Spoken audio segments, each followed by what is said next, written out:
are back with another filthy casual deck profile. We are in day a billion of quarantine, and I hope that everyone is staying safe. And of course, I hope everyone's able to enjoy Dragon Ball. Today I'm going to help you do that a little bit more by talking to you about a few things. Of course, we're going to do the deck profile, going over one of my favorite decks right now that is actually highly competitive. Definitely in that tier 1.5, tier 2 range of decks that no one really talks about, but this deck kind of fits that bill. And I'm also going to go into the reason why, and then also something to help you improve your game over time, which is going over a guide to X for 1's. Since a lot of people don't think about the game in that standpoint, like this deck, as well as what I'm going to talk about, is going to help you get to that mindset where you can start to see how these games accumulate. Because if anything, that's how this deck is able to win and compete, is because the deck thrives off of generating X for 1's, and its card quality is so high that it just leads to you accruing an advantage, keeping an advantage, and then closing out the game through, an array of finishers that this deck has available. So let's go straight into the leader. So Vegito leader from set 3. On his front side, very vanilla. Just when it attacks, draw a card, and then when you awaken, untap 2 energy. The untap 2 energy is a huge boon. It allows this deck to be very aggressive in the early turns, just because a lot of people aren't going to be attacking you, and then when you get to turn 4, turn 5, etc., you're able to then take that untap 2 and leverage it to play something big, and then also have the energy available to defend yourself. But once you're awakened, that's where the deck really takes off, because when you awaken, you have a permanent. So if your turn, your opponent has no battle cards in play, this card gains plus 5k and double strike. So already off the bat, if your opponent doesn't have a board, you're a 20k double strike leader. Then you have an auto where when you attack, you draw a card, and then if your opponent has 2 or less battle cards, you get plus 5k. So when your opponent has 0 battle cards on the field, you are a 25k double strike leader. That is incredibly impactful. That allows you to seize control of the game, put any opponent on the back foot, and now your leader, being a 25k double strike, is trading for a negate, which is a card. It also can then trade for a super combo plus another card, so a card and a half worth of value. So that's exactly where you want to be, and your leader kind of kicks that off for you. So next, you have to then focus on building your deck around the leader. And honestly, with all the cards that have come out of Draft Box 5, I think that a blue-green color combination does exactly what you want. It gives you that energy efficiency through using Sensu Bean, through having Weak Coercion, but then it also, playing green, you also have access to so many good removal cards, and then you have a great arrival card too by playing blue and green. So going into the list, 4 Sensu Beans, of course. It's your standard X for 1 card.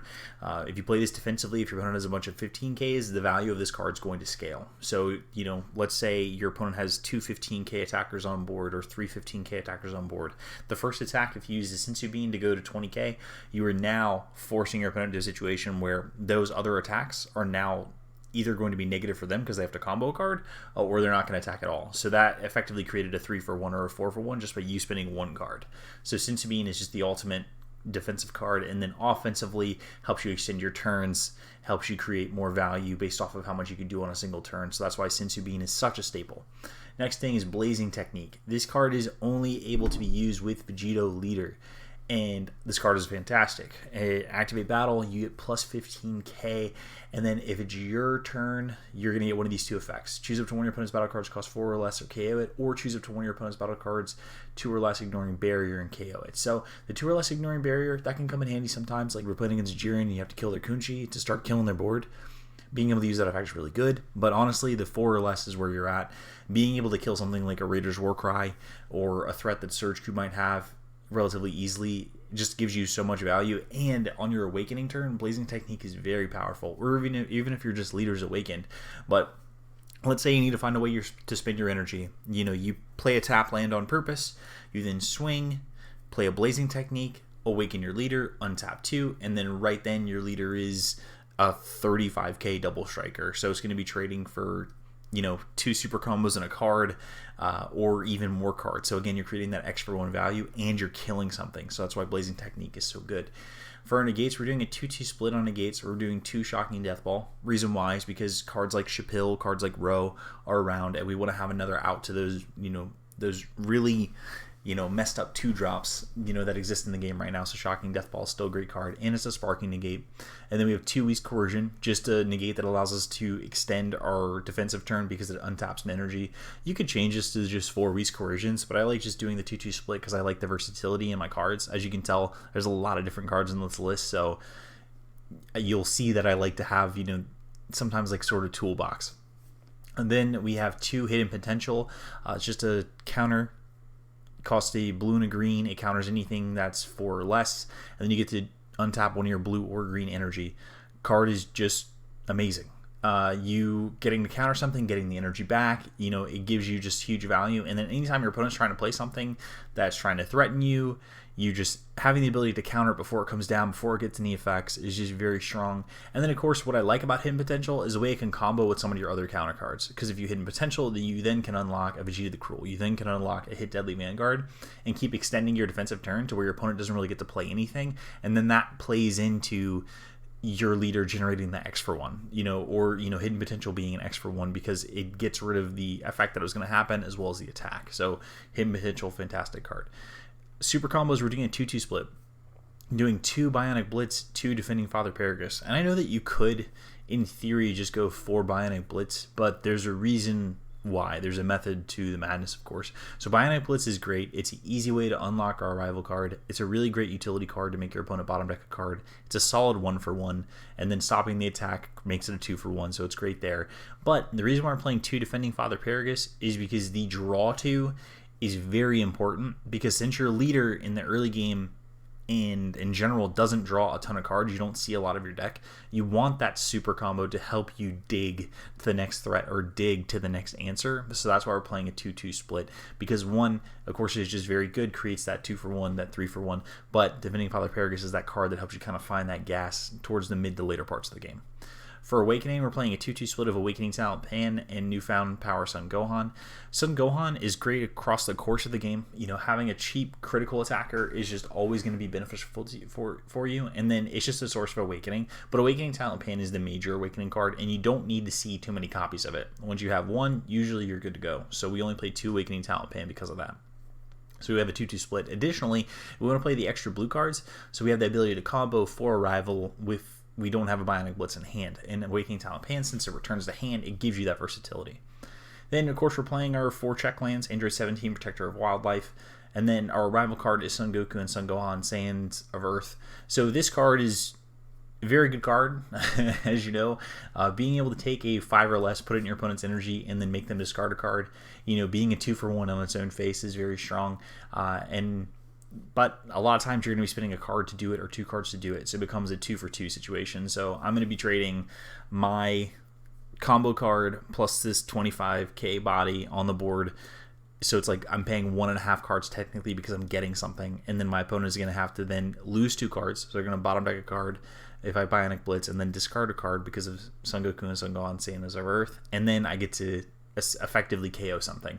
So the value on this card is just very high, and again, your trade that you're getting all depends on what you're comboing to gain access to Son Goku and Son Gohan, Sands of Earth. If you're trading 2 cards plus this, you definitely are losing more out on the exchange, but the value of being able to get something off the board before it can attack, the value of being able to discard a card from your opponent's hand, all that, again, like, it's that accumulation of effects. That's what this deck is trying to do, is just snowball. You're just trying to accumulate an advantage, and every single card is just meant to drip that value that helps you form that accumulation. For Vegito the Cruel, we're playing a total of 6 cards that are 2-cost counters. For Vegito the Cruel, because I like having the combo power, and additionally, I like the 2-for-1 aspect. So I play my Vegito the Cruel, I KO something, my opponent then loses a card. So we're playing 4 Vegito the Cruel because of that. And then, of course, we're playing 4 Kakunsa Beastly Maiden, which is probably the best negate in the game. I know people love Topo Righteous Aid, but I think, Topo has definitely lost stock in this new world. I do think the card is very good, but Kakunsa being always a threat when you have 2 energy open and your opponent has to restructure their turn around Kakunsa, that's always very powerful. And that gives Kakunsa that extra 1 value, because it all depends on what your opponent decides to do and how they decide to structure their turn. There's sometimes where Kakunsa just becomes immensely valuable because let's say you're playing against Surge Q. They swing with their leader first instead of their battle card. So what you're doing is you're KOing the battle cards on the board, you're negating the attack, so you're getting a 2-for-1 right there. And then if your opponent needed a combo step to continue playing battle cards, just think about all the value that you're gaining off of Kakunsa, Beastly Maiden. So that's why this card is so great. And honestly, this card almost single-handedly brought this deck to life because being able to have access to just that instant speed removal of anything really helps make this leader and push this leader's awake inside. So then next we have 3-hit Deadly Vanguard. Deadly Vanguard, it's one of the best counters coming out of Dropbox 5. Not a lot of people talking about it. Being able to counter anything that's 5 or less, bounce it to their hand, and then of course you have the auto when you play this card, bounce something 5 or less to your opponent's hand. You're getting a 2-for-1 off this card, if not more, just based on what your opponent was able to attack with this turn, the value of those cards they were looking to play, etc. So hit Deadly Vanguard again falls into that theme. Obuni After Image Slash, 4-drop, has deflect, so it's always coming down, and then it creates 3 After Image tokens. So just the value on Obuni is so high because you're getting the 120k, 315ks. That's 4 attacks that your opponent has to defend against now that they already weren't planning for. And so, you're getting a 4-for-1, and it's actually an X-for-1 because, again, how many cards is your opponent comboing to stop your attacks, right? And then, of course, you have the Activate Main, reveal the top card of your opponent's deck. If it's a battle card, choose up to 1 of your blue energy, switch it to active mode at the start of your opponent's turn. Great card, allows you to play defense and offense. Card's at A+, right? Android 21, a Bad Omen. Card can start in your energy. You can also hard cast it for 5 as well, as long as you blow up an energy. When you play this card, you'll KO anything, and then your opponent crits a life. And this is one of our win conditions in the deck, just being able to crit our opponent's life from 1 to 0 after we bring them down from 5 to 3 and 3 to 1. Since you have Android 21 a Bad Omen, your opponent always has to protect their life, and they always have to spend resources against your leader attack, because just enough leader attacks is just going to put them at 1. So Bad Omen, having 2 copies, can't leave home without it. This is another card from Draftbox 5 that made this deck possible and is an amazing combo with this leader because you play Rebrand, Avatar of Affection. Your opponent loses all their battle cards since it KOs everything ignoring barrier. It's a triple striker, and then now it turns on your leader to make your leader a 25k double striker. That's absurd. So you have a 30k triple striker, 25k leader with double strike, and then it has the ability when it's in rest mode, your opponent must attack this card. So it's like a better version of a Deadly Fender, better version of Bergamo because it starts at 30k, and then you can just protect it.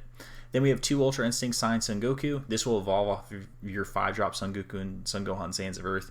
When you play this card, so you'll play this, pay 2 blue, discard a card, and then you'll bounce all of your opponent's cards on their board back to their hand, and then you have a 35k triple striker that your opponent can't combo against. So game-winning card, right? This is where we're in the finisher, so it makes sense. But bouncing all your opponent's battle cards back to hand, undoing all the work they've done, turn your leader skill back on, generating that value, that extra value that you need in your cards to make a deck successful, to make a deck competitive. You need all these cards to just generate value. And Ultra Instinct Sign Son Goku is just a card that helps catch you up and then put you ahead. And then for last 2 finishers, your singletons in the deck. Android 17, Turn of the Tide. This deck can play a longer game, especially in game 1, post-board games as well. You want to have the 1 copy in the main, because if a game goes long and you have Turn of the Tide, it's just going to be game-winning because your leader is going to be a 25k double striker. You're going to have a Rebrian on board. You're going to have all these cards that your opponent's not going to be able to deal with. So Turn of the Tide is absurd. Just think about the turn of, there's some games where I play Rebrand on turn 6. So Rebrand turn 6, my opponent can't do anything the next turn, and then turn 7 I play Turning the Tide. My opponent's at 3 life. My opponent is dead.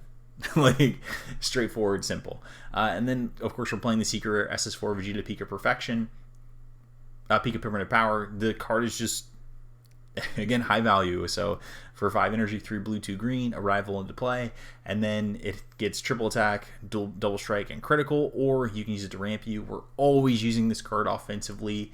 Unless we're in a pinch and we need to KO something with barrier, we can use it defensively, but in general, you're going to be playing this card on your turn to try and close out the game. But this is the deck profile itself. I have the sideboard and the Octagon deck list as posted on the side of the video, and then of course there's gonna be a link in the description below for this deck list.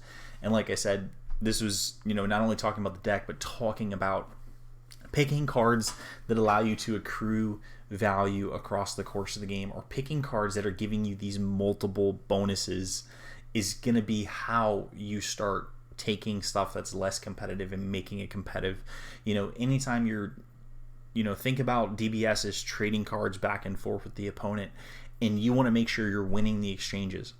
Playing against a deck like Surge Coup, think about it. They have access to Beer Super Combo, which untaps an energy. Then they have access to Cooler, which they can arrival into play. So think about that. They're going to spend the two cards, the Super Combo and then the arrival card.